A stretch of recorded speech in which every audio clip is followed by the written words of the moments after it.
All right, everybody. We are live. This is episode 122. We have like back to back long extended breaks because we have uh, SummerSlam and then Redemption. AEW Redemption. So it's been 2 weeks of breaks, but now we are back and we got some dope stuff to talk about in I pro gotta say wrestling. but I gotta say two great pay-per-view weeks in a row, by the way. Oh yeah, I ain't gonna lie, like back to back, it was good. Like Redemption was pretty good. It was like a big build up towards AEW All In, and then the week after, then we got AEW, WWE SummerSlam, in which it was pretty good. Even though we got a mascot from Fortnite come along, but it was pretty good. um, of course, we got Obafemi and Brock Lesnar, Hell in a Cell match, classic Yeah, match. yeah. By the way, farewell, Brock. And by the way, folks, this one is legit this time. We promise. Yes, and pretty much we see all the brand new T-shirts come from Brock Lesnar eventually. But anyway, I'm your host, Heel Starks. Soon there, I got a new power book, whatever, Raising Heel. Yo, what's up, everybody? Rock Reese back in action, and folks, I actually showed up quicker than Veer Mahan in Grand Theft Auto 6. Just saying. Yeah, pretty much. So we got a lot of great topics we're gonna discuss. We're gonna talk about AEW Continental Championship. We're gonna talk about both episodes of Dark Side of the Ring. We're gonna talk about G1 Climax, both nights, August 8th and early this morning, in which I will go back and watch it. And also the main topic we're gonna talk about, or should I say the main event, is Roman Reigns is overrated. So we're gonna talk about no other than the AEW Continental Championship. Now, this year we got not one but two tournaments. We got the AEW Continental Championship Cup, or should I say AEW Continental Cup, and then we got the Continental Classic happening this fall. And to be honest, we've seen a lot of titles, been put over, and we've seen the championship being like a workhorse or a stepping stone to the world championship. Like back in the day, the Intercontinental Championship was the workhorse, and then we look at WCW, the United States Championship, or even the Television Championship. Now, if also we could throw in the New Japan never openweight championship, but now we see the AEW Continental Championship being the workhorse of AEW. We all thought that TNT was, even though TNT is like right next to AEW World Championship, but I feel like the Continental Championship is the workhorse because the much high level matches they put together, no interference, no crazy moments, and that title is pretty much treating way more important or better than the TNT Championship. Even though TNT title was there first, but the Continental title was catching up. Yep. And I gotta say this when it comes to the Continental Championship. Um, First of all, I love the fact that you're getting this type of tournament right here, and like some of the matches, yeah, a lot of the matches have been like straight bangers, like throughout each tournament and stuff like that. And with this new Continental Cup, I like it's like giving something to like help build feuds for the Continental Championship even prior to the Continental Classic tournament coming up at the end of the year, like the lead up for World's End. Um,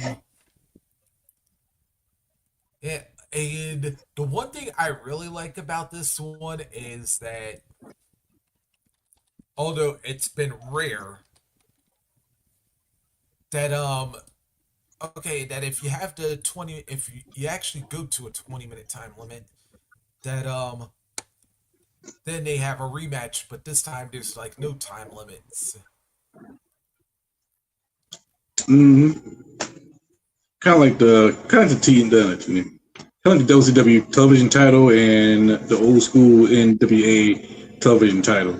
We have like time limits and I remember back then when Ricky Starks had a television title in NWA, he had like a special stipulation. They got lucky Stipulation is seven. like, if you win the match 7 times, you earn yourself a title shot. But with this one, is quite different. It was like you defend the title many times you want, it will guarantee you at least be in somewhere in a title picture. And I that's why I get the feeling from John Moxley, even Okada, even I want to say who was a good Continental champion, Eddie Kingston, Yeah, in which yeah. he's It's only in. been three. Yeah, Yeah, that's crazy. yep. Yeah, because remember, because Okada, yeah, remember, because a lot of his Continental Championship reign, also he had the unified title because him and Omega with the international title as well. They had that unification match. hmm And that was the only time we see the unified title come and went at the same time, Yep. in the same Don't year. worry. It's like something tells me it might come out at another point, but uh, yeah. And by the way, just for everybody whom of course the Continental Cup started last night. So just to give a quick refresh on the rules. So what they did was, all right, he had 8 matches. All of them were drawn at random. And trust, okay, last night we had I believe freshly squeezed Orange Cassidy taking on Matt Sydal. Claudio Castagnoli at the Death Riders taking on Ace Austin, and Jake something Doyle taking on Eddie Kingston. Um, this week on Dynamite we'll have Battle of the Bullet Club again. It's Switchblade Jay White takes on David Finlay. Uh, we'll Mhm. have we'll have Jungle Jack Perry taking on the reigning champion John Moxley. Let's see, and then on Collision we'll have the final 3 matches. One of which features well features the Paragon, the conglomeration taking on each other as Roderick Strong takes on Kyle O'Reilly. They'll have to battle the Don Callis family as the Machine Brian Cage takes on Hechicero. And then, last but not least, Katsuyori Shibata goes one on one with Nigel McGuinness. Now remember, the winners of each match, then their names go back to the hat. They draw again, and that sets up the second round. And then the winners of those 4 matches, then we draw again to determine the semifinals. And of course, the winners of those 2 matches will then go to compete at All In for their first ever Continental Cup. Mhm. Damn. Yeah, I like the concept because it's very brand new and fresh. It's pretty much random and not like a traditional tournament that we get used to. Yep. So I like the twist, and also it raised the stake of the champion because you don't know who's your opponent until you finally face him. Yep. But if I had to choose who will win the whole thing, it will be between Moxley and Eddie Kingston. And but here's the thing though, it's like yeah, that depends. But here's the thing though, because like I say, since you're drawn at random, you really don't know who's gonna face each other because that could wind up being a match in the second round potentially. Unfortunately, yeah. Yeah. unfortunately. And then again, you also got to think of the possibilities because, like I said, we just talked about we got the conglomeration facing each other with Stronger than Riley. Could you imagine if yeah, Moxley wins Smash Wednesday, there could be a chance him and Claudio face each other in round two. And I think they've already faced in one of the Continental Classics, if I'm not mistaken. I believe so. Yeah, I think they fought each other in the Continental Classic last year. So this will be a good rematch once again. Yep. Yeah, Mm. because oh yes, because I forgot oh yeah, because I forgot Mox was world champ 24. We're talking about the Continental Classic. Yes. Well, One top of the thing, country. one But thing I want to do with this belt is stop making it a damn belt. Stop making it a fighting belt. If you're gonna have two tournaments for it in the same freaking calendar year, no more title matches. No more. No more. Like honestly, shout out to Miztoff. He said this, and I had to think about it for a minute. Um, treat it as okay.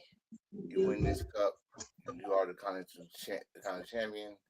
You get, I guess you get a title shot, blah blah. Another shot. Then you go to the round robin, which is like the G1. Then you get another title shot somewhere else. So you still be called the classic champion because you won both tournaments and all that stuff. At this point, I'm reading the bottom and saying it's the new workhorse title. I like no, not when Moxley had it. Not when Moxley got it. I mean, when Eddie Kingston had it, it was a workhorse title. When Okada had it, it was a workhorse title. Moxley only defended shit like 3 or 4 times, for like really, and only then twice was because there was a draw. Other than that, he do elimination matches, which he always win or draw, like I just said. So, um, you might as well just make that shit a trophy, not a title. Let's make it a trophy, and the winner of those tournaments gets like with the New Japan Cup. New Japan Cup, you get to go after any belt you want, right? Um, and with the G1, you go after the heavyweight title. So I think they should do it that way because carrying that belt or get the damn thing off Moxley. That's I like Moxley before anybody come at me. I love Moxley. I love Moxley, Dean Ambrose, whatever you want to call him. I love him. But he helped his career back. You know, everybody love Moxley again somewhat. But I just it's time to put him back in the title picture or at least get a belt that he never won there. And wink wink TNT title maybe, I don't know. He was international. I think he won tag team. Did he win trios? No. no, he never won a No. trio. Never won trios, never won tag team, never won TNT, heavyweight, continental, international. That's it. So Yep. one of those other belts. But Mox is so big. Um, Again, I wouldn't mind him back in the heavyweights, which he probably will be again once he loses kind of title. But I know I'm babbling. I'm just trying to catch up with y'all. Like we said earlier, I do like because at first I was pissed. I think I told Hill this. I was pissed when I saw that damn cup. Like y'all just like to take everything New Japan, but the concept. After I read the concept, and it was you. It was you, Reese. No, I'm sorry, Hill. It was Reese. Me and Reese was on live. And I like the concept of that is random. So at the matches, it's not. No, you don't know who you go face because it's random again. And then after you face down, it's gonna be random again into the finals. So I'm like, oh, okay, cool. I like that. I like that. That's a little twist. See, that's what I love about it. It's a little twist with it, some old school with a twist. So, this is the first cup, so they can't fail. They can't fail with this because if it's successful, you'll get it next year. So, Oh yeah, it's going to be a successful, and it bring more prestige towards the Continental Championship, maybe more than TNT, and maybe, and I'm bringing this up the last time, more than the Intercontinental Championship and U.S. title. But And that's what I said, bro. I don't think it should be a freaking title no more. I think it should be a trophy. I think it should be a trophy. You gonna have two tournaments in the same year for that one particular title. You want to just make it a trophy and say the winner gets a title shot at any belt they want. Yeah. You know what I was kind of thinking? What else look good? Do y'all remember how like Option C used to work with the X Division title? Still works. Okay. Yeah. Oh no! Alright, I forgot about this. Still works. Right. But that's pretty much how I look at it with the Continental Championship, because it's like, yeah, all right, if you win the cup, all right, you're at least gonna have that title reign all the way till you get to the Classic in the winter time, and then like whoever wins the Classic, then they're gonna be eligible for the next cup, like next year.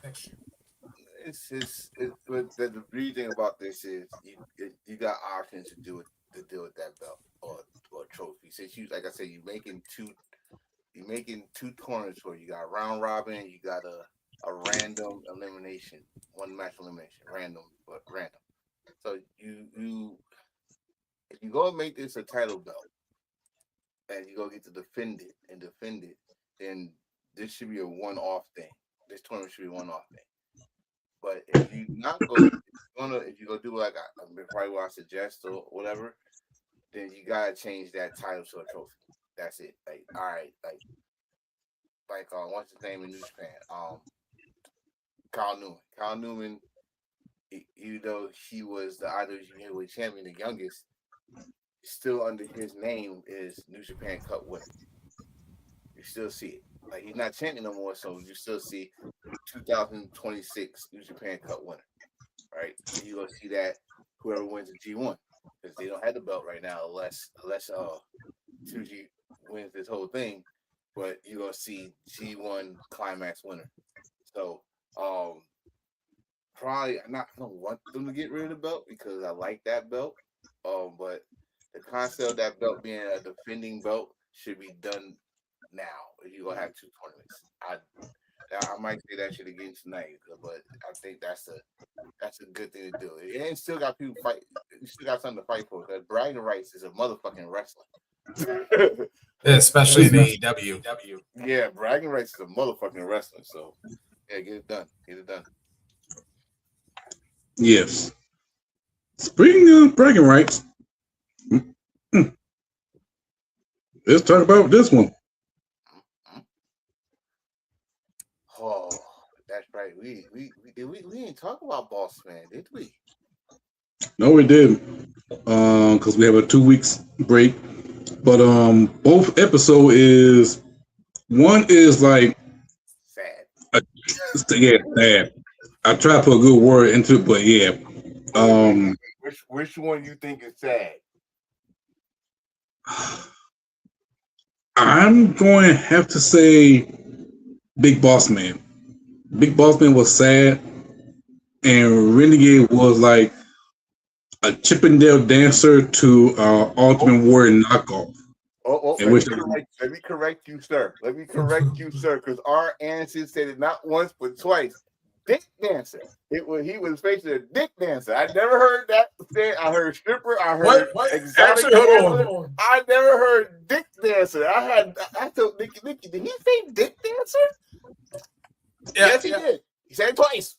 Yeah, so I would not lie with you. Believe it or not, I've actually heard Bischoff use that term. You did? Yes. I never heard that term ever in my life. Dick dancer? Yeah, that's a superhero for strippers. I will tell you this right now. If you find it, listen to when he talks about Alex Ray. When Bischoff talks about Alex Ray. There you go. That will explain everything. Alex Ray was one of the greatest wrestling dancers. I'm sorry. I'm not going to say that. It's funny. Your reason. I can hear the echo on the show now. Also on mine. Yeah. All right, let me drop out for a sec. Okay. So All right. you said Boss Man was sad. I say Boston was heartbreaking. Renegade was sad in so many levels for me because one, I know everybody keep on saying the dancing part, all this stuff, but y'all not really paying attention to the whole show then, because he actually was training to wrestle. Like Yeah. anybody that got the opportunity to go to Japan, you had to be trained some way in Japan while you was there. Um, then the comparison to Ocean Warrior. Me and Nikki watched it. I said he lucky Vince didn't see him. He lucky Vince didn't see him first, because he would have went to WWF at the time.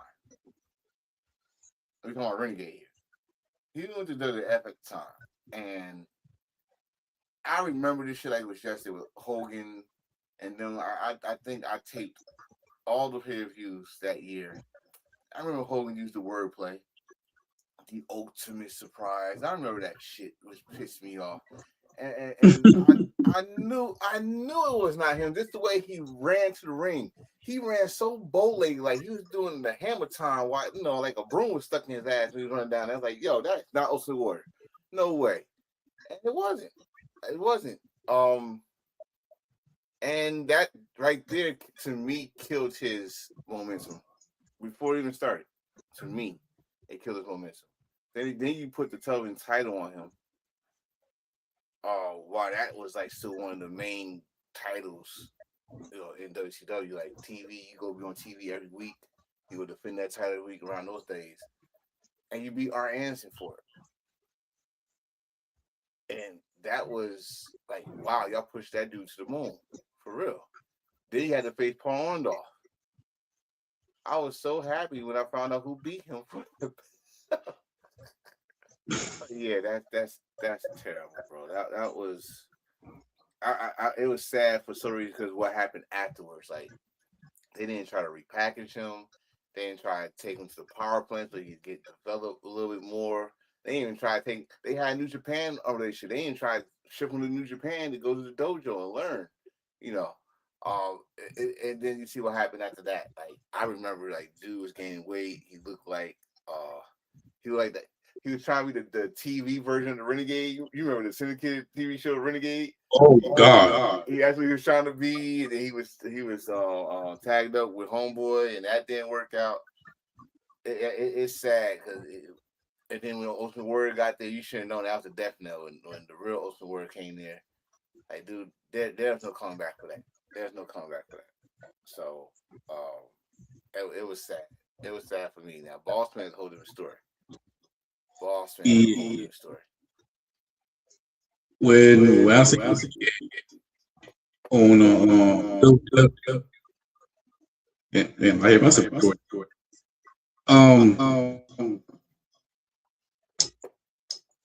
what about to say? When Renegade was I saw him.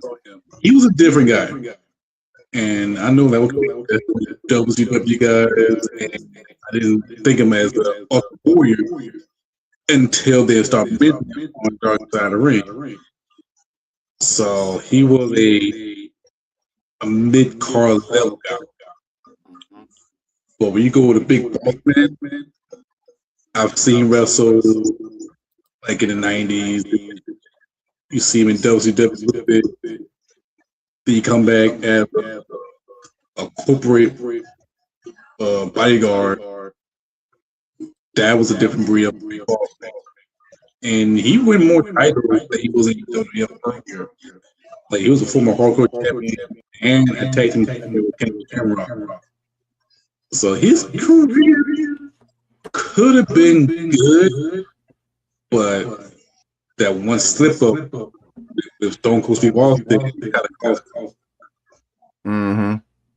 Oh yeah, we was talking about that because Briscoe, he said he didn't want to hit him with the chair. He didn't want to hit Stone Cold with the chair because he might mess up. Uh, I'm keeping the buck with you, bro, about Boss Man. Boss Man.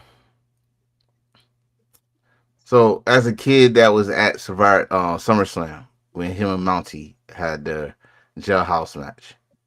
Mm-hmm. That dude was over. Boss man was over, right?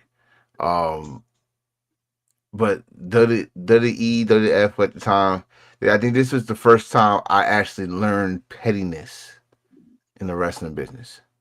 I was like 10, 11. I learned pettiness in the wrestling business because when he went to WCW, he was the boss. And then he couldn't do it no more, so he had to be the guardian angel. And then he had to go back to being Big Bubba Rogers, which I was like, he hasn't been that since the '80s. He's not even that big no more, you know. You know, but like you just said, he was about to have a major push. I don't think a push that he never dreamed that he was going to have in WWF when he came back, and he messed up.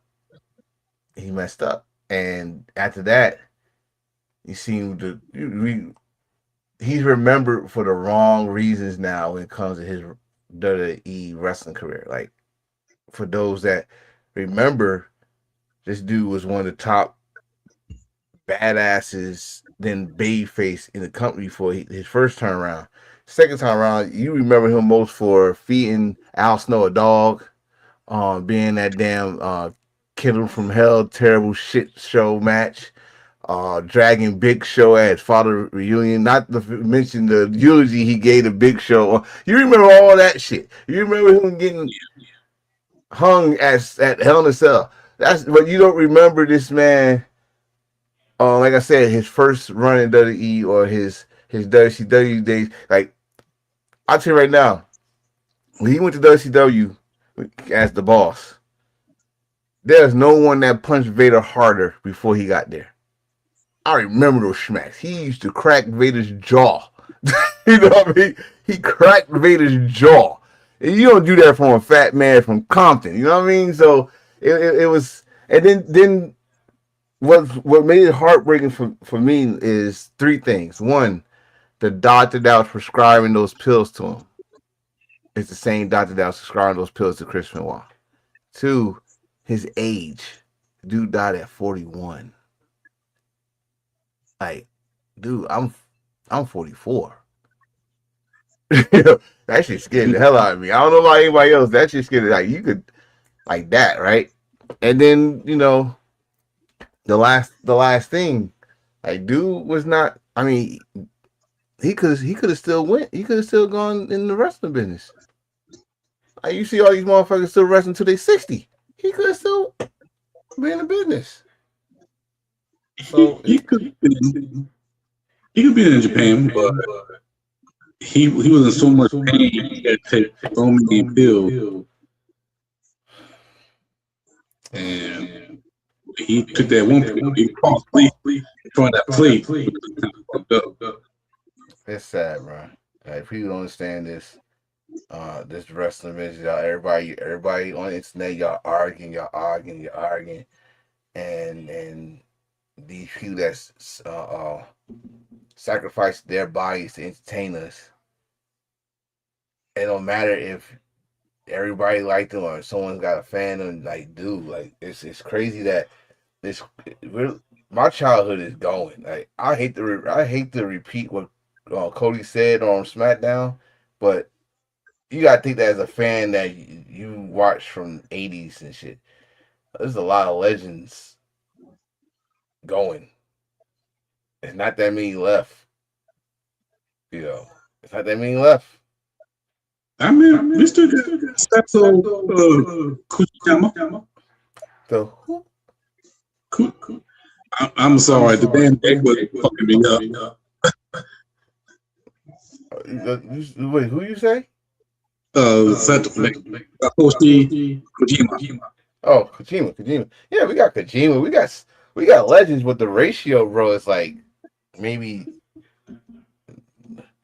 10 to threes, maybe I don't know, but it's bro, it's just especially how he went. Then Renegade took his life. Uh, I forgot what's the next episode. What is the next episode? Oh, Paul Orton.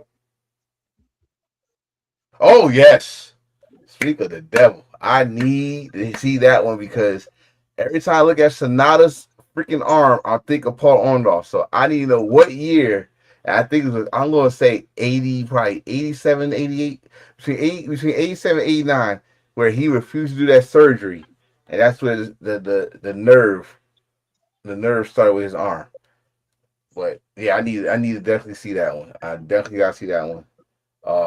This Dark Side of the Ring this season is going to be major sadness. Major league sadness, bro. I feel sorry. I forgot who else. The only one I actually enjoyed with no sadness, it had a little bit, was Necro Butcher against Samoa Joe. That Yeah, yeah. into It had a little bit of sadness, but other than that, it was ultra violent. Yeah, yeah. All right. Where Reese not coming back? Oh, poor Reese. No, I told him that it was an echo, and now I'm starting to echo on my Mine or side. your end? Are you in? Yeah, because every time I talk, I hear myself.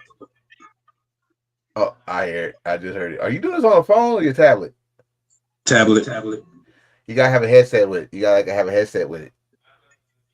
Ah, Right, so if you're doing off your phone, or your tablet, you gotta at least have a headset with it because you gonna hear echo. Like your mic, you hear yourself, but you also hear the difference from it. okay. Who just hit my phone? Oh, it was me. I tried saying. Oh, okay.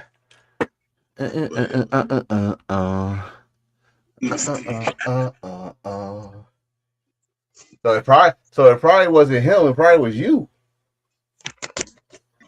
In the beginning, it was working pretty good until Everybody, till people joined in.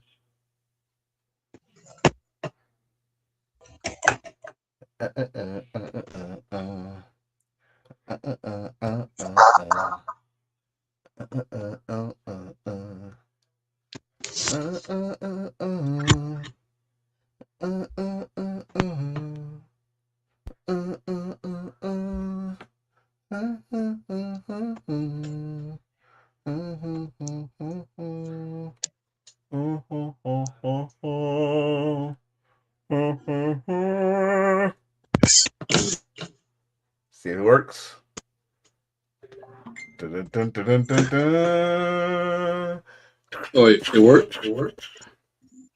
I don't hear no echo. It's you got. Okay. Yeah, damn. All right, what's next?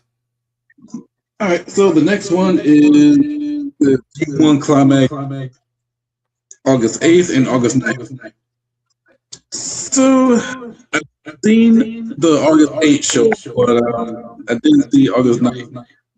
But I did take a lot of notes for August 8th.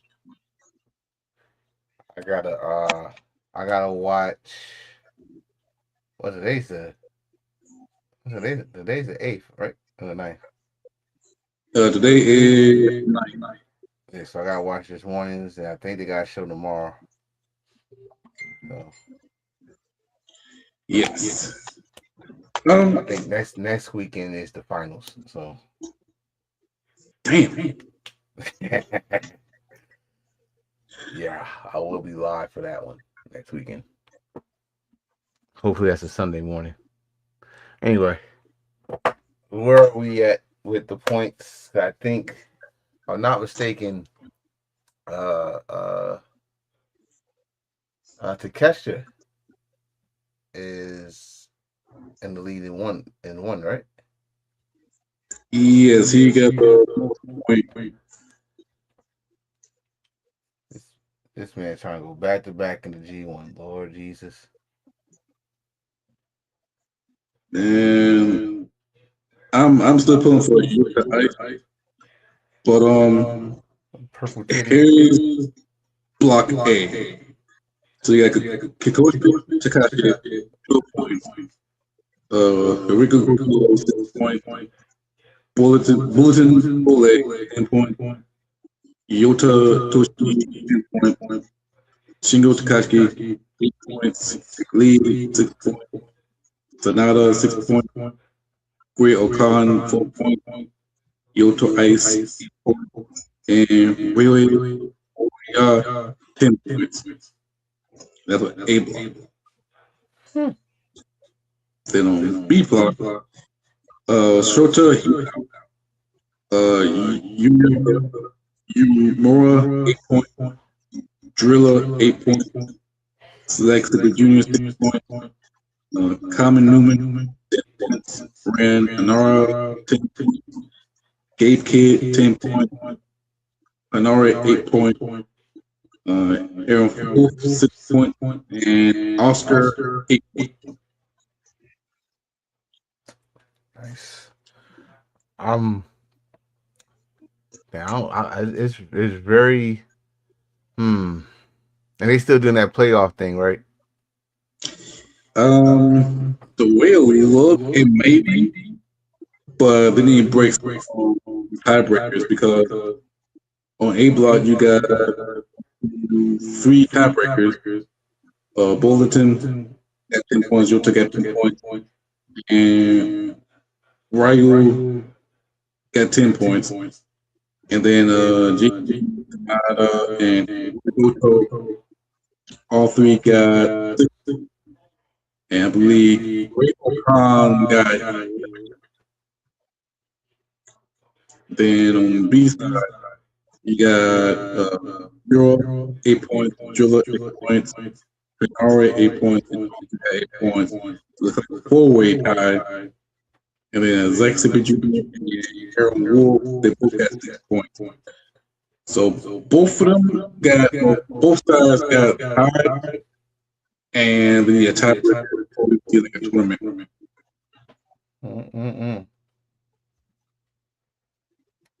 You know, I guess it's competitive on one block at least.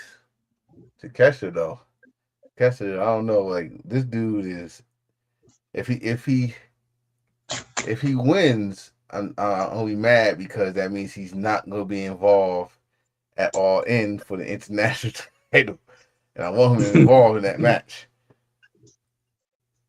But if he wins, he gets the opportunity to go for the heavyweight title, which he lost this year. So Yeah. I'm still pulling for your Ice, but you need to pull an upset. But on the August 8th show, we've seen Zack Sabre Jr. had to fight to win that match. Then we see Yota, he won the hard fought match. Then Ren and Calvin Newman. These 2 guys had to outmaneuver these guys. Ren had to eat to jump Aaron Wolf and hit the killer match just to beat Aaron Wolf. Knowing Aaron Wolf is one hell of a tough wrestler in that block. Common Newman going up against Oscar. It is showing that Oscar is the next main event guy. Matter of a year. He had everything. He could wrestle. He could do everything. But Common Newman had to take a shortcut to win that match. It pretty much showed me that Oscar is well, you got remember with New Japan, you gotta have that one gaijin that is your big star, your big star gaijin. And he's young, so but see he's to me, and I like him too. But the thing is with him, he's saying the same shit that other gaijins say in the past. New Japan, Ichiban, this is the place I always wanted to be. And then in 2-3 years, your ass gonna leave. You know, Mm. like I mean, I give you some examples. I give you some good examples. First one to come to mind, Kenny Omega. Kenny Omega was the first, like, it comes to mind, not the first ever, but comes to mind, big time. You knew that the world knew about Kenny Omega all at the Okada Wars and stuff like that. And then right after they put the IWGP title on you, you lose at Wrestle Kingdom, you leave. Next is uh next is Jay White. Jay White for a couple of years, then he leaves. Will Ospreay. He signs with the AEW, he leaves. Like the Gaijins, when they put them in a top spot, and I think that's why they are so nervous to put another Gaijin on that spot because look how short Carl Newman's title run. If they truly trusted him, they truly trusted he would have had that belt all the way to Wrestle Kingdom and give Yo on Shuji to win this G1, and Shuji might be the first one in a couple of years that actually waited into into Wrestle Kingdom and say, I got a guaranteed main event. Fuck that. I'm not fighting now. I want the guaranteed main event. So it's that's what I think about. Like they got it. They want to see how Newman really is. Like, all right, is he gonna be the guy that's gonna be here more than just a couple years? Is he gonna be here for 5, 6, 7 years? Because honestly, bro, if he leaves, aka go to AEW, yeah, he can always come back, but then you'll be considered an outsider when you come back. Like, they'll be happy you came back, but then you gonna face a up and coming star that they believe in. They go like, oh no, you ain't gonna just come back and take the spot that we start loving this guy for. You left us, remember? Like they did with Kenny, like they did with Gabe Kidd right now. You know what Gabe right now. Well, that's kind of his fault anyway. You don't curse out New Japan fans. How dare you? But that's just how it is, bro. That's how it is He's in Japanese wrestling. Period. Gabe Kidd is a global champion, so they must love him. No, he's about to lose that belt. He's about to lose. Well, listen, he's stuck over there. First of all, he's stuck over there because you know if he wasn't, he'd be in this little war with the dogs and stuff. So he's stuck. I hope they finish his visa problem. I ain't read nothing on it. I try my best to stay away from dirt sheets. But I ain't seen nothing about his visa. Did he fix the problem? So put the belt on him, which I think he's gonna drop the belt to Drilla Maloney, because that's good. That's a good story, and give Drilla his big moment, and Mm. that's how I see it. But everything could be changed. Shoot. Shoot. But yeah, this G1 is getting crazy. Yeah, whoever wins in a couple of nights, they got a better shot going through. You know, I'm still pulling for ice because I feel like New Japan because I've talked about it more than anybody else. Even though I'm a big fan of Alpha and Oscar, great year. But something about Yota, he got that, career. He got that it factor. He can wrestle. He wrestled like if he was in Nokia's character. You And you like him because he got some. He's black and knees. how dare you? How dare I don't see color. Okay, let's make it. I don't see color. Okay, Paul. Okay, Paul. You don't see color. Okay, Paul. No, because Okay, Paul. You don't see color. I got you. no. He say he hear echo on him. Willis say he hear Yeah, echo. yeah. That's You went to your settings and go to echo cancellation. let me see. Yep. That's nothing. Yep. Oh, jeez. Oh, jeez. I can't hear it, so I don't know. I don't know. I don't Anyway, know. now I Anyway, hear my voice. now I hear my voice. Hey, Okay. hey, turn that off. Hey, turn it off. Hey. Thank you. It's like a goddamn fucking security guard at the mall or something. Jeez. No, I'm retired. Hey, don't see color. Black and these talking about let's get high. Yeah, let's get high.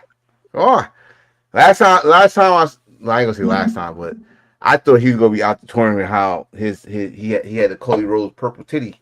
I was like, oh no, don't tell me he tore his pec. Like, nah, he just got chopped a lot. So, Yeah, yeah, real. yeah, that but I feel that he could be a single star. I feel it. But I want him to stay in the tag team because they're to me this has been the weakest tag team division in New Japan in a long time. And no disrespect to the United Empire and TMDK, but you take them out. Who's the tag team in House of Torture? Who's the tag team? Um, what's the other faction? Unbound, whatever the fuck they call it, Unbound Company. Who's the tag team? You know what I mean? So I need Oscar and Ice to at least give me one more year. Cause I think now with the relationship they got with like AEW and CMLL, and I think MLW too, they get bring some tag teams for the World Tag League because that's the next tournament. It's the World Tag League, so they could bring some extra teams from other companies, which I would love, especially if they bring back Gates of Agony. I don't know. I don't know. I do see that. Yes, yes. So I gotta watch today's show. I mean, I got the results, but I gotta watch today's show, and then I'm gonna watch. I think the next show is on Tuesday morning. So yeah, I really gotta catch up. But I'm still pulling forward to I know. You don't see color, but I sees it. I sees it. I'm not blind. That blocking knees right there. And before anybody gets sensitive, cause I got so much to say tonight. But if some people get sensitive because you talk about it, I'm joking. Okay, I'm a jokester.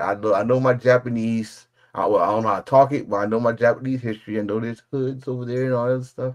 But goddamn it, um, that man black and knees. That man always talking about smoking some weed, always flipping off people. Talking he's from the hood, black and knees. That boy, he always want to get high. So shout out to Ice. Yeah, I said I did Ice. well, one thing he is not Oh overrated. no, we're not. No, we're not. No, we're not. No. Cause see, I got lots to say about that. And no. Cause I swear it's a and Willis, shut the hell up. Don't you say not one word. Don't you say one word, Willis. You wait till tonight.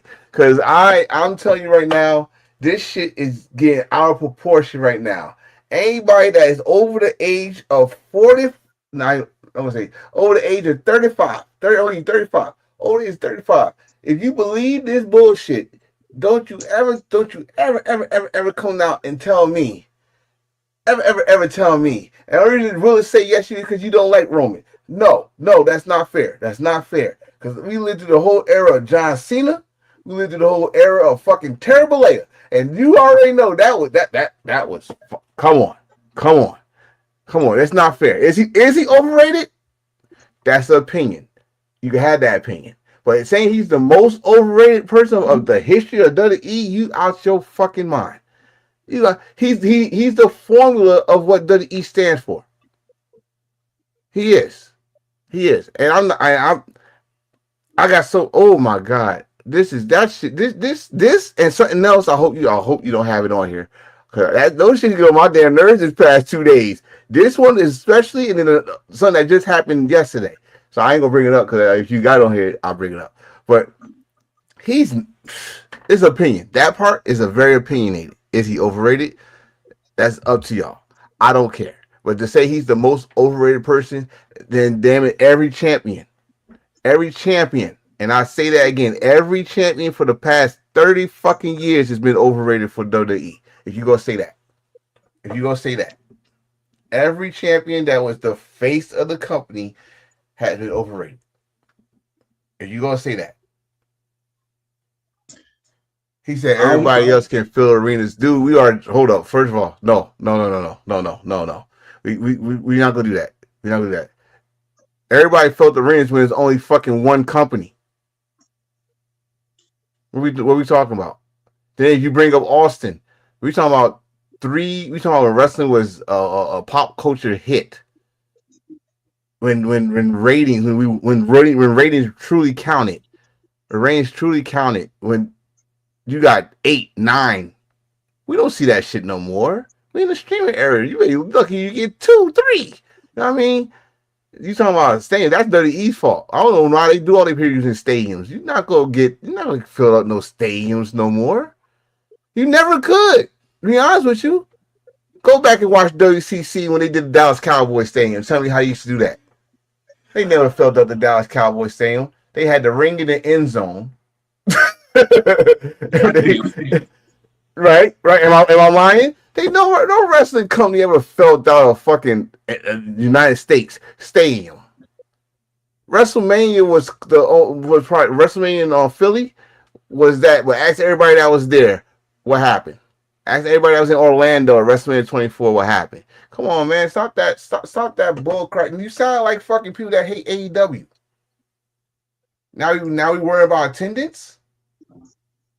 I mean, they didn't do it on SmackDown. Huh? Oh, that's SmackDown. On SummerSlam. They didn't. Of course not. Of course not. You know why? Because they didn't beat Wimbledon all them tickets. You're not going to announce shit that you couldn't beat. Oh shit. You're not going. Come on, bro. When you know that they already AEW already sold 40-something thousand tickets and you didn't make 40, you gonna announce it to embarrass yourself even more? I still announce it. Hell, I wouldn't announce it. I'll be shaming myself to announce it. You know they went 44,000. You got 39. Whoop-de-doo, motherfucker. We got you know that is that man. Stop. He said the last time WWE filled a stadium when Austin versus KO. And what happened there? Why was that filled? Why was that filled? Austin KO. When the last time we saw Austin wrestle in a wrestling match? Because we all knew he was going to wrestle. Since 2003. Right. Stop. If I understand, like I said, I understand you, Willis, don't like Roman, but no, I understand. Like I said, I understand people that don't like Roman, but we are different wrestling fans. We love the wrestling. We are violent people, but we talking about WWE here. Every time they put somebody as the face of the company, it's not for their wrestling. So I don't know why we acting surprised here. John Cena, was he the best wrestler? Hell fucking no. But he was the fucking face of the company. I'm sorry, but when you say Austin, I remember Stunning Steve Austin that used to wrestle. Stone Cold didn't wrestle because he had to protect his fucking neck, Wu-Tang style. So, and guess what? That got him more over than Stunning Steve Austin. And wasn't his wrestling. So, and then, and look, watch this. And then Austin, it was a whole different thing with Austin and around Austin time because Austin had to worry about a young Samoan half black dude named freaking Rock that was on his ass, and then you had a hungry ass big nose Paul coming behind and say, "I want that spot." They was all jerking for that spot. So that was a whole different era. Then you got Terry Bollea. Do I need to say more? You know what I mean? Do I need to say more? So I'm just saying when y'all say overrated and it's the same formula all the fucking time. That is a hard no for me. That's a hard no for me. He can't be the most overrated. Is he overrated? Again, that is a subjective an objective answer. I give y'all that. But to say he's the most after you watch WWE for the past 30 to 40 years and see the formula, no, you can't say that. You can't say that. That's how they, because when Roman do leave, which he did when he left the main event spot for 2 years, y'all was bitching and complaining about Cody fucking Rhodes. Y'all was bitching and complaining about CM Punk because y'all don't like CM Punk no more. Not you, Hill. Shut up. Hey, but you know, people don't like Phil all of a sudden now because he smacked around some of their AEW guys or vice versa, and sit and bite and you know you know and stuff. It's kill it kills you that. And another thing, Conway is another guy that he was sick of y'all. Y'all the only Conroy y'all was talking about was Conroy Twitty. And now he need to get his conversation. Look who he was talking to. Look who he's talking to. He's talking to someone that still talk about 83 weeks. So he's learning something from that guy. You know what? You know what? You want people to talk about you. You gotta say something that piss them off. And what would piss off WWE fans most? If you say something bad about their guy. Their guy is Roman Reigns. And that's what you're pissed. I'm not gonna come up here and disrespect, say he's the most overrated. Now, overrated, I will let you speak. I will let you speak but to say he's the most overrated, knowing the WWE formula, that is a fucking bullshit. You know what? You know what? How about this? If we go that far about Roman Reigns being the most overrated, is Ric Flair the most overrated champion of the history? Because I remember someone's asked me that. No, on Wolfpack, they say they don't remember no bangers, and I say, well, it's two. It takes two to tangle, and I think you was on there because you got me heated when you said that. yeah, that, you know that, what? that To be that part got me heated. That part got me heated because I was like, no, that's not fair. Because I can remember a lot of good matches with him now. And if you want me, I could go outside pay per view. I could go outside of pay per view. I could go. If someone would say, now you want to go Charlie Chief, Big Dog? I go, all right, Big Dog. His best matches was with AJ Styles, Buddy Murphy. He had a good one. With Seth, of course. Then if I say Tribal Chief, I would say the one we just saw not that long ago. I'm not gonna shit. That was a good damn match. Him and Seth on SummerSlam. Y'all still talk about him and Cody WrestleMania, even though oh god, that in game finish. I mean, that was the end game moment. in game move, but we still talk about it. So it's a difference of how y'all saying bangers because we just talking about wrestling matches. I got those, and we talking about WWE cinema. You can't see my hands, but quotations cinema. He's in those. Now, can I talk about some fucked up bad ones? Of course I can. That's easy. That's easy. But not to say that he hasn't never had a banger like that you can remember, but you can remember the person that he faced. So you gotta give him his credit. You got his credit. Now, here we go. If I say many people and they all got in common one person, for example, if we say what was Bailey's best match of her career? Sasha Banks and NXT Takeover. What was Chris Statlander's best match? It was her against Say it. Her name not Sasha Banks anymore, but it's Mercedes Moné. No, about to say Willow. Oh, that's a street fight. That's the one. That's a street fight. Good call on that one. But still, Charlotte's best match besides Rhea Ripley. I'm going to have to say besides Rhea Ripley. That's no, easy. it's not. I'd say one with Sasha Banks and Hell in a Cell. Another Hell in a Cell. Sasha Banks against Bailey. Not Bailey, Becky Lynch. So if you could say multiple matches and you still got the same person in each person's best match, then I say, okay, that person is one of the best damn performers because they got multiple people. Like we could say with Ric Flair, right? We could say with Ricky Dragon Steamboat, we could say with Shawn Michaels, we could say with Bryan Danielson, Kenny Omega. The list go on and on, right? I change argument. But to say that he don't have none is a smack in the face. Smack in the face. So For, I can say it for myself because I'm a purist, and on my day off, where I'm not doing podcast or doing the YouTube show, I can look back on WWE on YouTube, or I can watch New Japan World, or even Wrestle Universe. I can go back to certain matches because I remember that match. I can remember that certain wrestler. Roman Reigns, it's here and there, but it's been buried by his segment.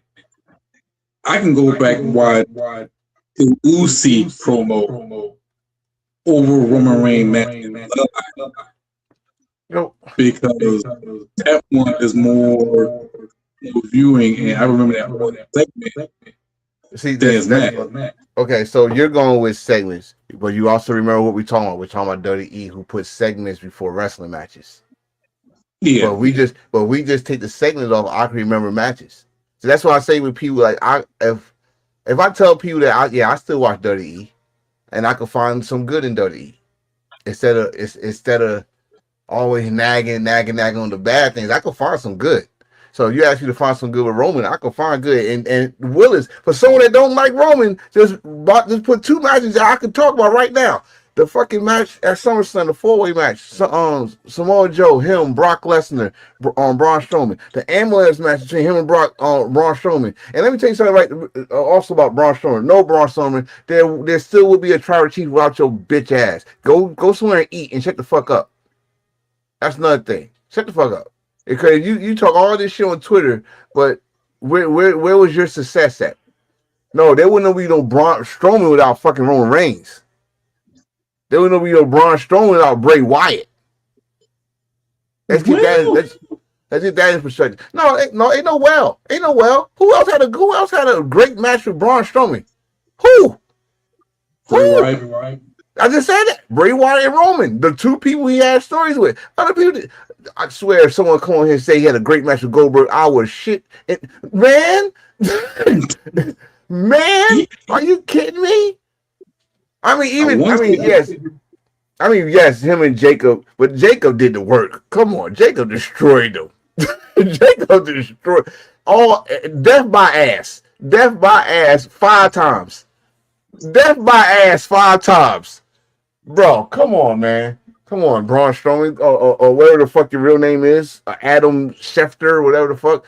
Go to somebody's restaurant and eat them out of house at home. So stop coming on fucking Twitter because Conrad Twitty said something, and now you want to jump on the bandwagon. No, and I'm not gonna jump on Conrad because Conrad is from an era of fandom where he is a fan of like Jim Crockett Promotions, Mid South Wrestling, the NWA days. I'd be damned if I call Conrad a proud boy, but he from that wrestling era where it was about the wrestling, and then you talk motherfuckers. So pretty much he's a purist. No, he's not. He's no, because all he knows is that era. He don't know nothing else. Cause you say something about New Japan, whoop. That's what you hear. Whoop. If you say hell, even if you say AEW, already he knows certain things about AEW because Jeff Jarrett or Jim Ross and Tony Schiavone. I forgot he got multiple shows.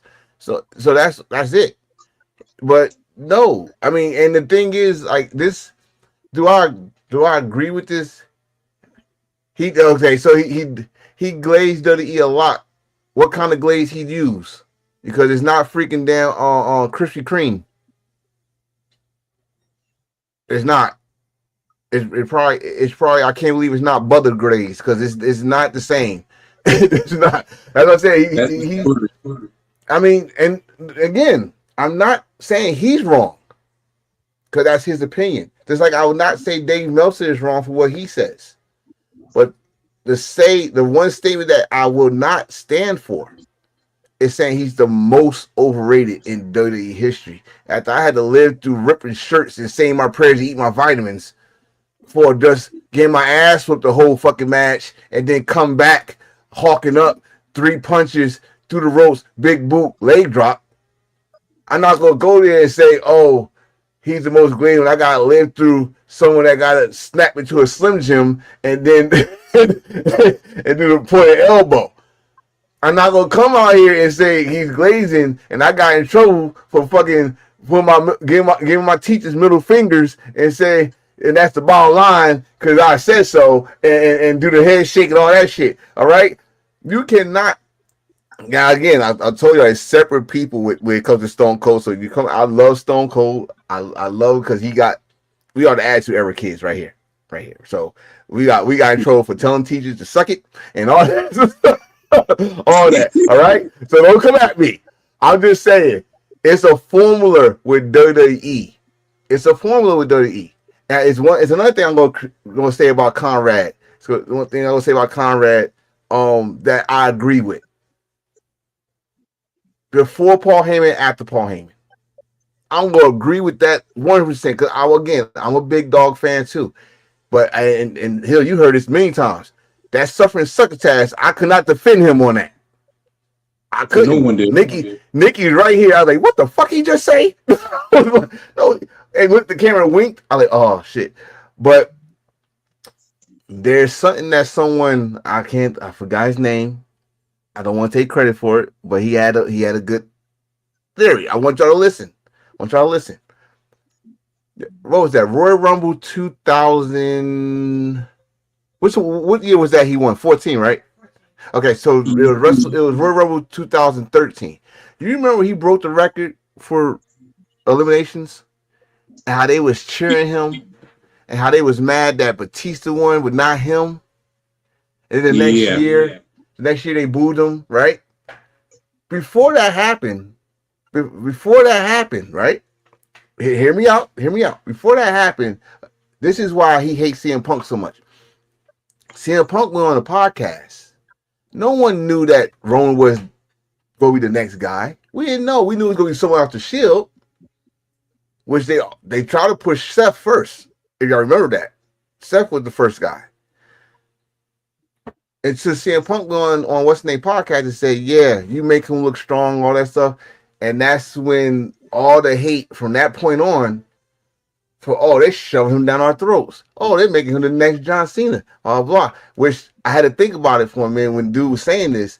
You might be right. You might be onto something because the promo that Roman did this couple months ago, you made my life harder than it was already going to be with your little friend's podcast. Like, oh shit. One and one together. We don't think that way.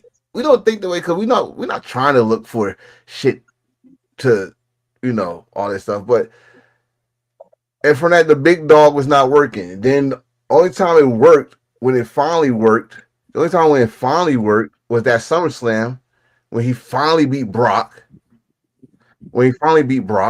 And everybody was happy. Oh no, it only worked twice. Yeah. The night he beat Sheamus. Yeah, we can hear you. it's just like my other person speaking right now. Okay, we can hear him though. When he beat Sheamus, everybody's like, okay, it felt organic at that point in time. I'm trying to see if I. And then he beat Brock for the Universal title. And then leukemia. And I'm going to tell you right now, in my opinion, the leukemia killed the big dog for me. I don't care what y'all say. The leukemia killed the big dog. And that was the start of the damn tribal chief.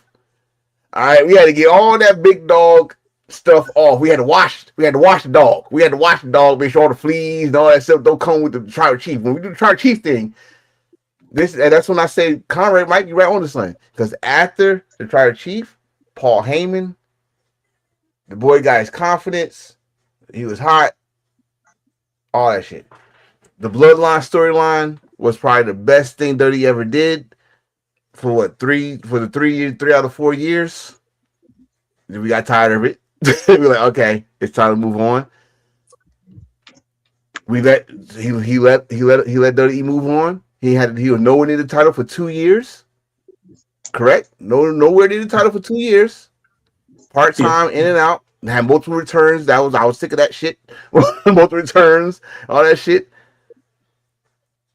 And what did people do while he was gone? You put your fucking ones up, you OTC the shit out of us, and then you complain. Oh, I don't like Cody. Oh, You Gunther's don't like title reign Punk. ain't cooking. Daniel Priest ain't the real champion. CM Punk, Seth Rollins faked the injury. That's what he get. All this stuff. And meanwhile, Right, this time I don't think there was any Erica. oh, he's talking to a tech person. Oh, he getting fancy on us, Hill. He's talking to Geek Squad. How dare he? On Sounds live. good. On Yeah, I live. heard. So right. So it's now this is what I say about this shit, because I don't want to. I want to save something I gotta say. It's gonna probably piss people off, but overrated is overrated is the wrong word to say for someone that's the face of WWE when that's their formula. Like, I'll tell you, this is overrated to me. Overrated is putting the belt on someone that has no right to have the belt on them. I Jake Hager, yeah, Great I think there was Khali. You yeah, know I what I think there is mean? one. That's overrated. That means y'all thought them so highly that you put the belt on them and thought they was gonna be that guy, and they wasn't. A monster great company could have been a big guy. Could have been. Wait, what? What? He made What? Undertaker look too. Yeah, until we found that motherfucker couldn't walk. I mean, He if that never motherfucker. bent his legs. That man used to boy look like he had 12 he like he had a sack of cheeseburgers before he came out to wrestle. Couldn't walk. Couldn't been. He never ran. You notice that he never ran. He never been. He had the belt upside down. Oh, where's the camera at? Hold on. I'm about to play. Hold on. I'm here. He had the belt upside down. Remember that? Remember he did that? And the belt upside down. All that shit. No. That motherfucker. Oh God. Oh God. That was bad. Did you just say that was special? I said that was classic because he was really great out there on that Oh, classic. I mean, that's overrated to me. Overrated is when y'all put a stock in someone and he don't produce at all, and y'all just constantly keep on doing that. What it could have been that for Roman Reigns at the beginning. It took what 8 years to finally get it right. So overrated. If you would have kept that path with when I said John Cena, this is what I mean by John Cena. If you would have turned him heel way before you got turned him heel, that probably would have. I would never put John Cena as overrated. Never. But he was. Hogan. Willis said Hogan had 4 moves of doom. John Cena like, hold my beer. I got 5. 04 through 06. That was his prime. Who, John? Yeah, John Cena. Oh yeah. John Cena prime to you said 04. I'm gonna give you one step better. 03. When was Vengeance? I'm gonna say September. So September 03 to August 06. August 06. Cause that was Edge and him going at the WWE title, and then RVD situation. So I'm gonna say I would have said 05 because that's when the fans turned on him. SummerSlam around that time. That's when the fans really turned on him and shit. Uh, but I mean, this is WWE's formula. So I honestly can't say Roman Reigns is the most overrated. Overrated? Y'all can have fun with that. Y'all can have fun and say who and what's overrated. Have fun with that. But the most, damn, y'all. Unless you saying for the past year. You say he's the most overrated in this past year. I would shut the fuck up. I would shut the fuck up. But to say he's the most overrated in the history of WWE, Conrad, Twitty. Oh no, no sir, no. I beg your pardon. How dare you? Saturday Night Live skit. How dare you? I should smack the fat off you for saying some shit like that. Ooh. Success though. It's very successful for him. Very successful. Why I say that? We're talking about Conrad now. When have we ever talked about Conrad? Never. But I get where you're from because for me and the way I look, Roman Reigns is a WWE version of Drake. That's it. That's it. You cannot compare to me. And people they do this, bro. And you just put yourself in the purest lane. So you see it. They do this. How you gonna compare Roman Reigns to King Omega? Fuck that. How you gonna compare Roman Reigns to Will Ospreay? No. You can't. You can't. To me, you cannot compare a WWE wrestler, main event guy, a WWE face of the company with anybody else outside of WWE. You can't. It's two different worlds. It's two different worlds to compare Roman Reigns, who pretty much his whole career is WWE, correct? I mean, if you would say let's say Seth Rollins was the face of the company, that's a comparison. That's a fair comparison. Y'all can have that debate, but you cannot debate the Roman Reigns with a Kenny, Will, hell, dare I say Hangman? I say dare I say. You can't. Two different. Roman is A sports entertainer.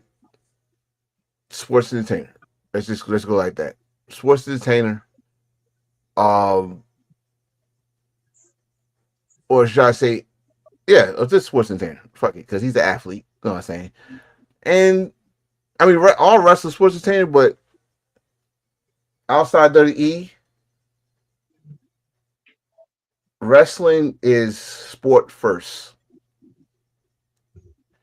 and the matches is the entertainment. Right? He just said, "Man, Omega with dog walk." That's a match I would love to see. By the way, I know I would love to see Omega versus Roman. I would love to see Will Ospreay versus Seth, but we ain't gonna get that no time soon. But I the lane I'm seeing is this with wrestling fans and this situation, because I got something else to talk about, but with Roman, the one thing I like about Roman now than I ever did, he's confident. He's more confident than he's ever been. And he's supposed to be that. Especially in WWE, the machine is behind you. When the machine is behind you and you say the right words. Because when the machine was behind Seth, he said the wrong words. He said the wrong words. Yeah, especially Ospreay. Yeah, you remember that.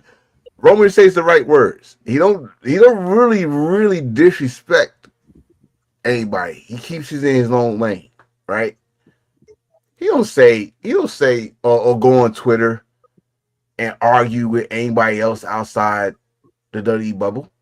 If you do go on Twitter, he argue with someone within the bubble, like he did Randy Orton, like he did Seth, like he did AJ, he did CM Punk.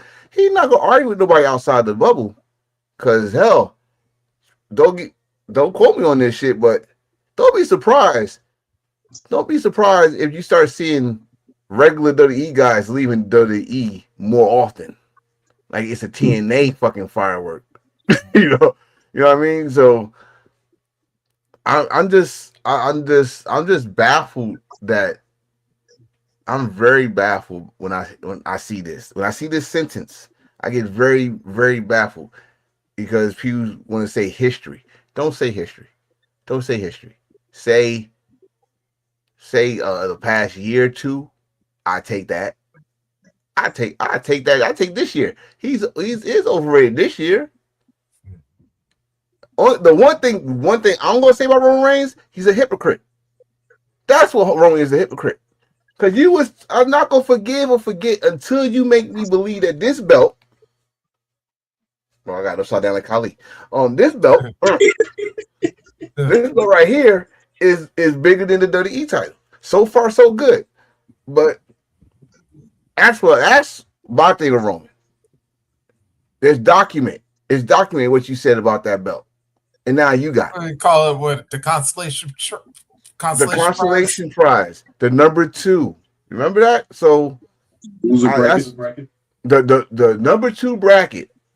So I'm Roman, and there's pictures. So that I'm kind of saving myself from saying anything stupid like, oh, I don't like Roman. When it's documented, there's pictures. Someone will find a picture of my ass with that Roman Reigns vest on, or my T-shirts and all that shit. And I'm not gonna do it. I was a fan of Roman Reigns a long time ago, and I still is. And if I have to one day, I might put the ones up if I ever go to the WWE show. But, but I just I cannot say he's the most overrated in the history. That's the only line that got me. That's the only one that got me heated. Conrad probably older than me or probably the same age. That is same age. That's the most ridiculous line. That's the most ridiculous line anybody my age or older could say and watch wrestling for as long as they have. To say that Roman Reigns is the most overrated wrestler they have ever seen in WWE. I'm sorry. No. Can't do it. And I gotta side with that one because, okay, while you could go from the suffrage secretary, sorry, Roman, we are never let you live that one down, but it's like, sorry, tribal chief, we love you, but we are never let you live down the suffrage secretary. But if you were to go from that era till just before COVID, yeah. Okay, you can say that Roman was overrated. But we'll give him this. Tribal Chief Roman? Yeah, all right. Initially, we started to look there first, but I'll tell you where I say, like, where he won me over a little bit. When he brought Sammy into blood. When Sammy was the honorary Oos. And we had that one little sketch when he wanted him and Jay to work them out, and that's crazy because he just brought that up. He just brought the segments. Yep. He just said the segments you gonna remember, but are you gonna remember the matches in between? Like, yeah, you gonna remember some matches now. You gonna remember some matches, especially if I'm gonna talk about the best tribal chief match. I already just said one of them was him and Seth this past. But actually, to be honest with you, these matches he had since he won the title has not been that bad. I'm not gonna come on and say, "Oh, it's 5 stars," but it's not been that bad. One, because he's been doing it by himself. There have been no bloodline shenanigans. Thank God. Yeah. Thank God. But I'll probably talking too soon. Oh my God! Roman Reigns is semi-copying Moxley. What for the Congress rules? No, he doing the match by himself. Well, yeah, the Congress rules. No, that part, but that's the rules, though. The Congress rules, you can't have nobody to help you. Nobody's supposed to be there. Actually, I'll give him a more accurate one. Like he's trying to do what Damien tried to do when he was champ, when he was still in Judgment Day. But Damien, you're. I'm sorry, I can't call this man Damien. I've been calling that for too long. Punishment Martinez, you're not Roman. You're not. You're not Roman. Hell, you're not Undertaker. You know you try to do Undertaker stuff. You're not Scott Hall. And I'm not calling you where everybody else call you because the BS Undertaker. Yeah, I'm not calling him that. I'm not calling him that. I leave that for John to call him that. But you're not him. But Reese, that's what I was saying earlier. Everybody that when Roman was nowhere near the title picture, when he had to do the sneaker storyline, the shoe follower, all that stuff. Everybody he moved out the way. Yep. And everybody bitched. Everybody complained. They was mad about. They said Cody Rhodes' title reign was ass both times. They said John Cena's heel turn was terrible. No lie there. You know, Damian Priest winning the title. The only moment we remember from that is he cashed in on freaking Drew McIntyre. Well, there's two moments. Gunther's title reign was nowhere near his title reign because he started turning into something that he's not, which is a coward for some reason. Jey Uso's, his own family member, Roman's own family member, who won the Royal Rumble, who won the title at WrestleMania. We don't even talk about his title reign because what is there to talk about? It's that short. You see what I'm saying? Like CM Punk won the title. He got cashed in on a fake injury. Seth Rollins. Seth Rollins gets injured. The shit that Roman said to Seth on the road to SummerSlam. Again, Cody, Drew McIntyre, Cody. All right, wait, I want to say that for the Drew one. I'll be honest, they should have kept that title on Drew. Because they should have. He was cooking. Him and Aldis were getting ready to cook something crazy, but of course. To be honest with you, I think Drew deserve a long title reign. Yeah. And not even a long one. Give him 6 months. At least 6 months. Like for what he did everybody forget this shit. He was champion through the pandemic too. Yep. And he was putting out some bangers. Yeah. He was putting out some bangers. Him and Drew, him and Dolph Ziggler, him and Randy. Yeah. Like they was good. Him and Roman had a good match. Bobby Lashley. You know, I mean, yeah, I'll forget what we're talking about this title reign, not the. Yep. But still, like it's. I don't want to waste our time because I don't like talking about Roman this damn long shit. Now you make me feel like I'm fucking buttering him up and shit. Like shit, like I told you, it's so shit. He is a hypocrite though. Yeah, and plus I do gotta say there is one extra thing that I do gotta say we can't forgive when it comes to Roman. There was a certain match. Yeah. Which one? A one where it's one with Finn. Oh, you talking about because I already didn't want to mention that damn match, but I was like, yeah. Well, you might as well because I don't know what the hell you're talking about.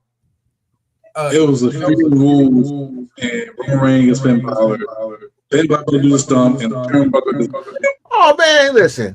Hold on. Listen, what company you work for again? Yeah, WWE. Okay, then. That's why I tried not to mention that. Listen, it's only one match we will never ever talk about. We can talk about that. Yeah. It's not. It's WWE. We can talk about that. But you would never. I mean, even X-Pac pissed the fuck off. We would never talk about the Hell in a Cell that ended on. Oh yeah. All right, that's the match we don't talk about. That's only match. Huh? No, with Seth and the Fiend. Yeah, that one. The one that ended. How you end the Hell in the Cell disqualification? No contest. So wait a minute. Did it get back to back? Braun Strowman and Brock Lesnar came in. Oh yeah, but which one was first? I think the Roman and Braun one. Oh no, it was the Roman and Braun one. Okay, so what made this one what made that one and both of them don't make sense, by the way, before I say what I gotta say.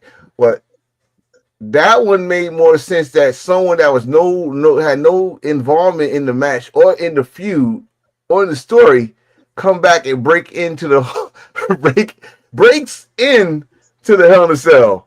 Motherfuckers try to get out the Hell in a Cell. He breaks in and beat up both of them. That it was still stupid, by the way, but it made more sense than the fucking Seth Rollins Fiend one. Like, this is Hell in a Cell. We see motherfuckers go through tables. We see motherfuckers get tossed off the Hell in a Cell, Yep. through the Hell in a Cell, on fire, through tables, and through the walls of Hell in a Cell. All that Big shit. Show, Camera man. Did you just say what you just say? Big Show cheeks. Remember? Big Show was man against the You bring your Whatever. black ass back here. It would not be embracing thirst without hearing that sentence, would it not? But listen here. We are not going to expose Paul White and his ass on because of Vince McMahon freakiness. Not doing it. Not doing it. Say that. Okay. And plus, we had a guy who would eventually become a mayor interfere in a Hell in a Cell match. Oh my God! Well, that was actually historic. That was historic for many reasons. Anyway. Well, can we talk about something else? Roman took most of the damn fucking time, and I might change my argument tonight because I want to talk. Actually, can I go back since I had to hop off for so long? I want to say this about the Renegade episode real quick, just to give my 2 cents in real quick. Damn, this is why sometimes fans gotta watch their damn things sometimes, because okay. I knew that like most people, we knew having a fake Ultimate Warrior was going to be a bad idea. Yeah. But damn, did we really have to kill this? Do we really have to kill this poor dude in wait a minute, let's see, March to October, November, so 7 months? Do we just had to really? Bro, I said the same thing with me. I told Hill, me and Nikki was watching it, and they didn't even try to take him to the power plant, rebook him, reboot him for another character, or at least an updated character. I honestly, people forget this though. WCW got history of doing that. They did that shit with Mortis, which was Chris Canyon. At least he had a name change. At least he changed his character, not them. He did it. They knew that they had an athlete, so they do that part. But with Renegade, I told Hill, if you go back to that show, this dude was wrestling, or at least getting trained to wrestle some way, somehow, and went to Japan. You just don't go to Japan and don't not learn nothing. So it's weird. It's weird that they didn't even explore that. And then when he's there, you had a work relationship with New Japan. Why y'all didn't let that man go to New Japan? Y'all let the fake Sting go to New Japan, but you can't let the Renegade? I was about to say, if anything, what would have probably been a better off gimmick for him is since WCW is also infamous for ripping off characters, do what y'all was trying to do with Joe Gomez. It was we had him coming out here looking like a bootleg Antonio Banderas and called him the Desperado. Why not have Renegade come out like a bootleg Lorenzo Lamas? Did I not say that earlier, Hill? That's exactly that's exactly what he was coming out to. I was off the call, so I did not hear a damn word. That's exactly what they was trying to do. They had him the same chain, the necklace he had on the show, had the leather jacket, had hair. Only problem is he got bigger and he lost his pack. He went from 6-pack to a keg, so it was not gonna work. like then they, it's also like I tell y'all this now. It's WCW fault. It's WCW fault. Y'all put him in this place where he was not ready, just because he was with Hogan, Hmm. Balea. I'm sorry, I'm not breaking my promise. His name is Balea. Um, and y'all thought you WCW people thought that Balea was gonna have him side by side. If you notice, everybody that worked with Balea got left in the dust by Balea in WCW. His best friend went from The butcher, the a brother butcher. butcher to booty daddy. You remember that? He was booty daddy. Booty something. Yeah, the booty man. The booty something like that. Yeah, But I will say this: the one good thing that came out that gimmick, though, at least he got Kimberly. So, yeah, he almost got fucked up because he got killed with his wife and oh DDP. yeah, Yeah, you get too fondly. You get too fondly with my wife. yeah, So yeah. no, I mean, and and if you see this, you know me, you cool, we cool. Don't be Twitter typing on my end. But but Yeah. but I was, it's I was about to say, yeah, and I know he still got them shares, man. Trying to get one of those. oh, I got shares too. Goddamn it! I'm about to say I ain't trying to get one of them Ron Bass specials. If you know, I if you got don't know, folks. I got shares too. Or I ain't trying either. to get you a haircut though. Oh no, I'm saying I don't want Bruce to give me one. You remember how some of those haircuts used to look like? I'll fork Like I you said, up. oh, I'll fork you up. I was about to say it was like, yeah, the genie, Shout yeah, shout especially the out one to he gave to the Scorpio. genius. Oh, did you just say Sorry, shout out to lady. True Cold Scorpio? How long Your he gonna be brother, in prison? How long he gonna be in not prison? too long. Not too long. Okay. Leave About a that week. man alone. I Uh, don't even know what the fuck he did, so I can't defend him yet until I find out what he did. uh, Oh, Shank? For the port. Oh shit. Oh, wait a minute, my bad. what in the name of John Mine's a Moxley pin. and Bill Mine's a Fitzgerald? pin, by the way. Mine's a pin, so Oh don't think yeah, it's a if real you if fork. y'all missed this on the last couple Wednesdays, Okay, don't come at me. What's next, yeah, man? What's next? did we That do was J it. one yet? What? Oh, that's we did everything. Yeah. What? Okay, so we did everything. We might as well talk about this because it's a hot topic right now. AJ Styles. Oh, the air care and yeah. I'm 50-50 on this. Let that bull work. That's I'm 50-50 on this for many reasons. Like one, as a father, AJ has the right to defend his son. He do. But here's the other 50. Do you want him to be known as AJ's kid, or do you want him to make a name for himself? See, this the making problem. Right. This the Yeah. problem with today's sports as a whole. Um when you are a son or daughter of a legendary person, all they're gonna see is that person. They're not gonna see you.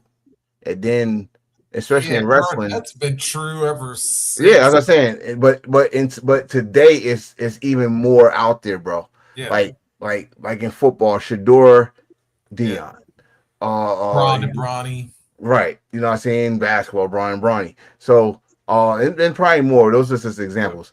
But this situation is this: you got him in GCW, one of the top indie promotions, right? Keyword indie. I want people to understand that keyword is indie. Still, still got to pay your dues. It don't matter if it's a small indie promotion or a big indie promotion. The word is indie. And I get if a wrestler feels the same way that you are at an indie show and you're not helping us put the equipment down. Like, dude, it's a referee that been refereeing for over 30 years in WWE that still help people tear down the ring. So I get the anger there. But then again, as a father, you're not gonna come after my kid. You're not. you're not gonna come up my kid. You're not gonna type your little this subliminals, all that sort of thing. I'm not gonna see it. Okay, if you disagree with Natty, what Natty said, go talk to Natty. Don't go on Twitter with the Twitter fingers and say what you gotta say and think I ain't gonna see it. So as a father, great, defend. But at the same time, now you gotta think, AJ. You gotta think, Mr. Jones.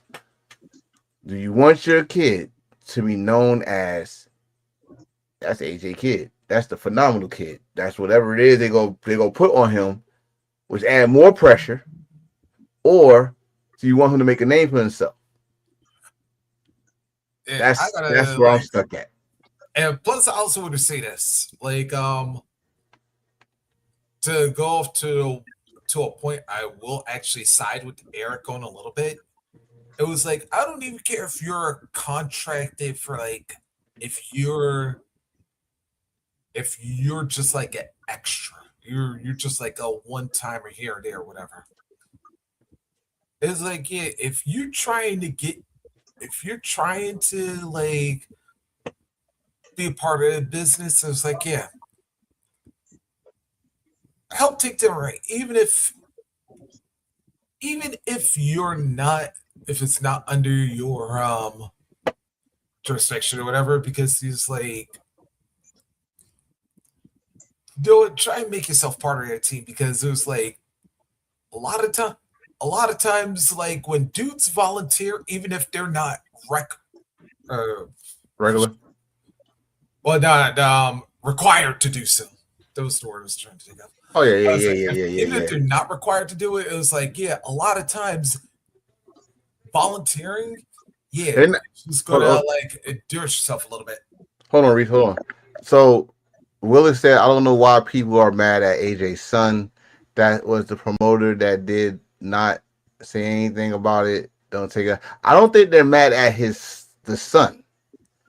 They're mad. In fact, dude didn't really say nothing that was negative to Avery. He just said that hey, he didn't he skirted off from helping us take down the shit. And the dude actually put this is why I say people read please not you Willis, but the people that was all over again all that stuff. Yeah. He said laughing out fucking loud to tell y'all, hey, don't take this comment too seriously, but I did feel some way, but it ain't that serious. But again, on internet, y'all take shit, y'all get an inch, y'all take it fucking 100 yards for the end zone. It's and then like I said with AJ sometimes since he retired, he been saying some shit off the wall.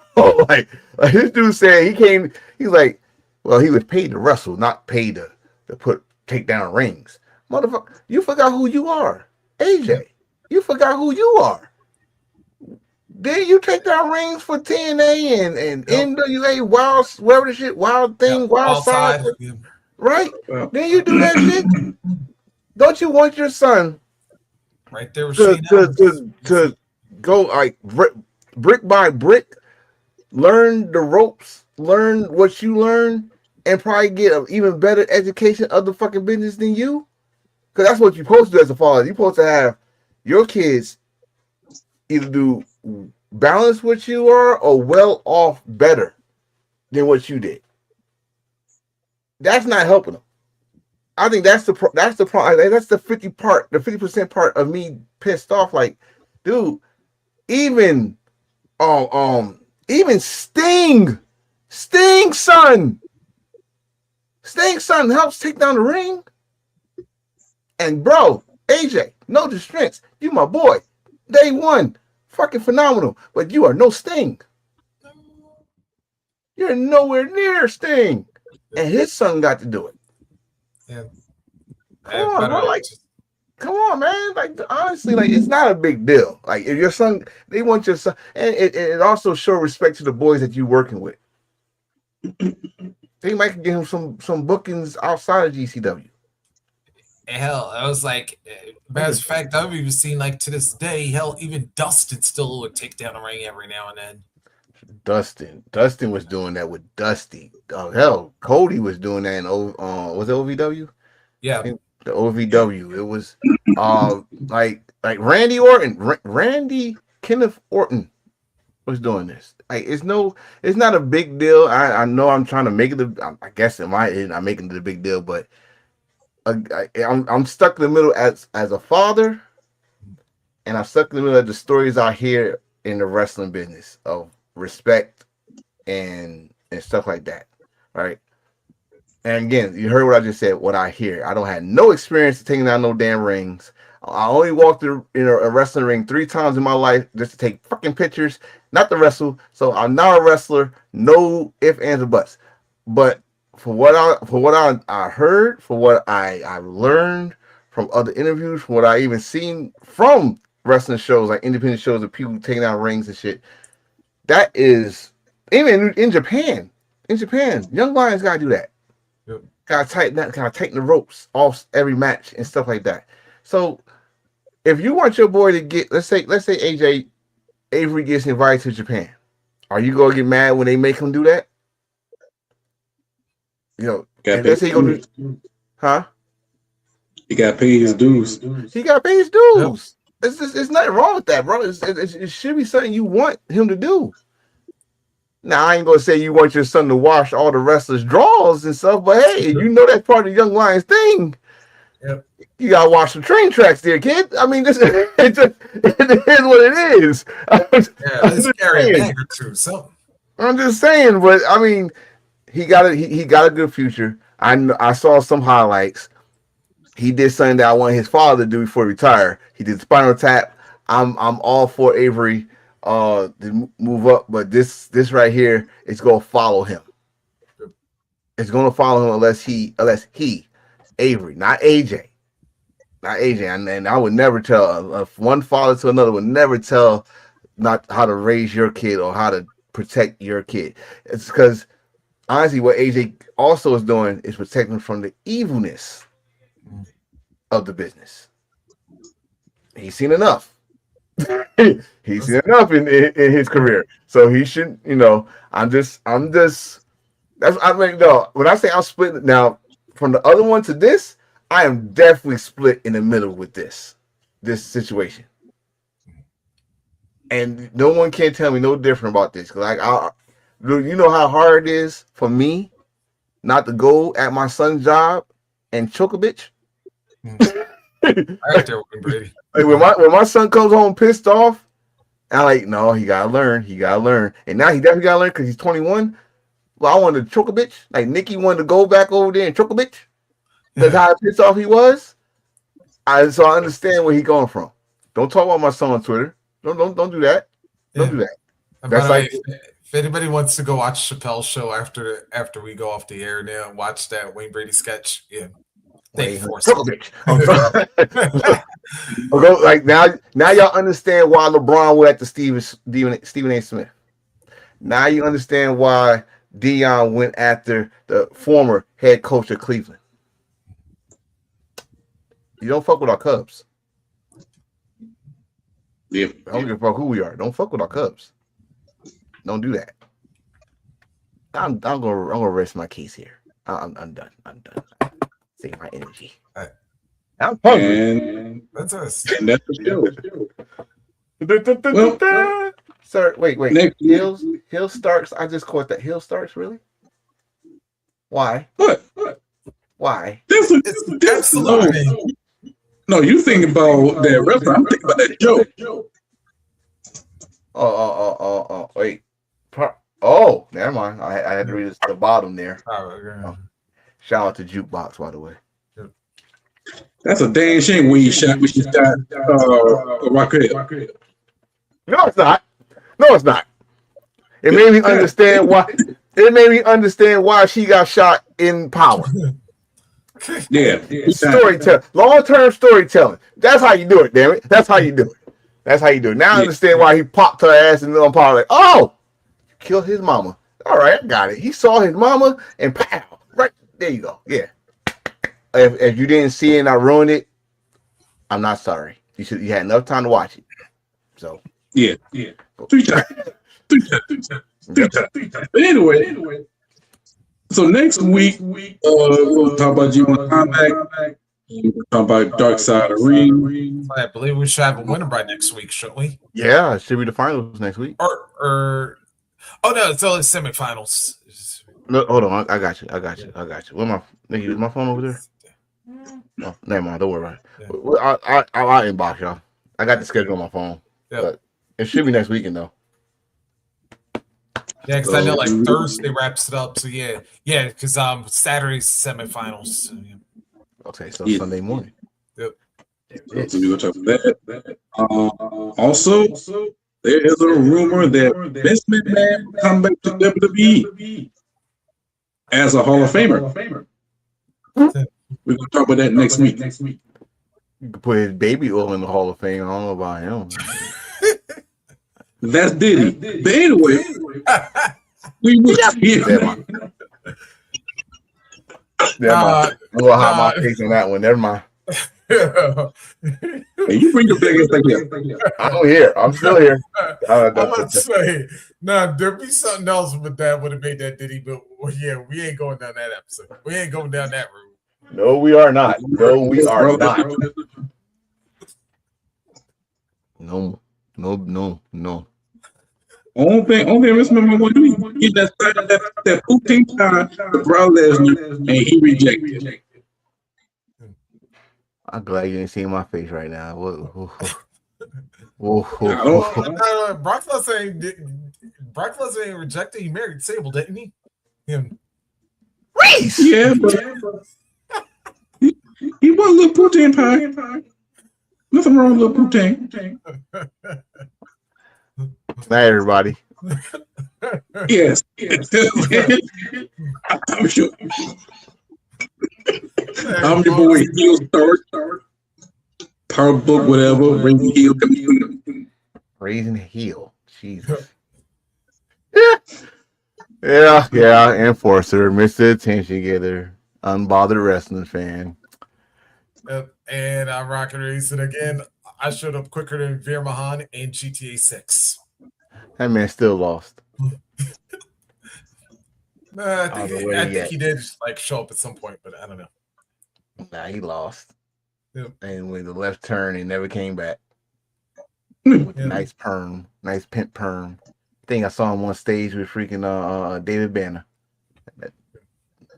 Nice perm. All right, we're done. I'm done. Yes.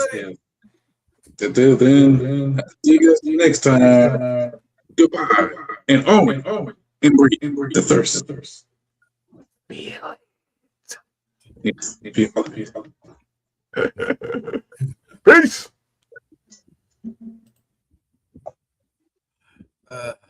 It felt good to be back.